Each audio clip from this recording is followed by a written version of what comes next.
அண்ணா ஒரு ஆல்ஸ் கொடுங்க.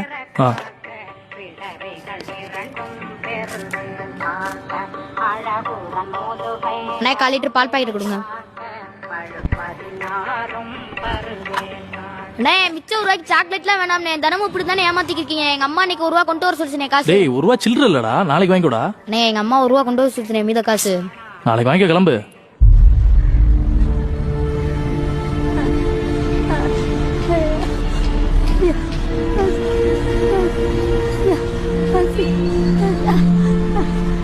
கொடுக்கறதே 1 ரூபாய்க்கு இதுல டெய்லி ஓசியா கேப்பியா?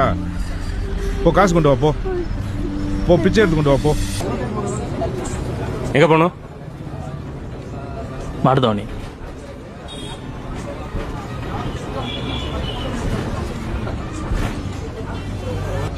சார் என்னங்க மிச்சம் 1 ரூபா தராம ஓடியா போறேன்? வர்ற எல்லாருமே நோட்டா கொண்டு வந்தா என்னங்க பண்றது? சில்லற இல்லங்க. அடுத்த ஸ்டாப்ல யாரா ஏறினா தர்றேன். அப்படி இல்லீங்களா மாடுதாவணி வரட்டு தர்றேங்க. டெய்லி சில்லற இல்லாம வந்து நம்ம தலையா மாடுதாவணி போறவங்கள முன்னாடி வந்துருங்க. கடைசி அவரோட கேட்டு பார்ப்போம். ஏங்க உங்க 1 ரூபாய் வச்சு வீடாங்க கட்ட போறேன். நாளைக்கு இதே பஸ்ல இதே இடத்துல தான் இருப்பேன்.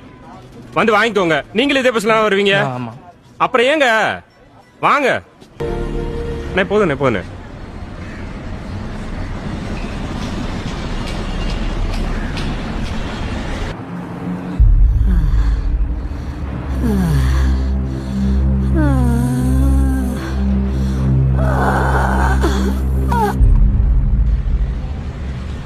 அண்ணே அந்த அம்மா மயக்க போட்டு கீழே விழுந்துருச்சுனே.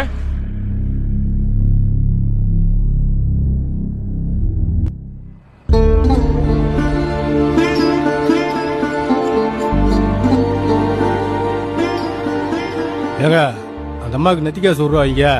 சரி.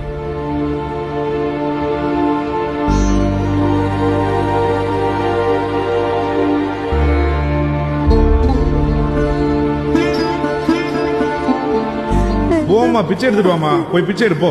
1 ரூபா கொண்டு வா, போய் பிச்சை எடுத்துட்டு வா. சரி சரி நீங்க போங்க, நான் பாத்துக்கிறேன். ம்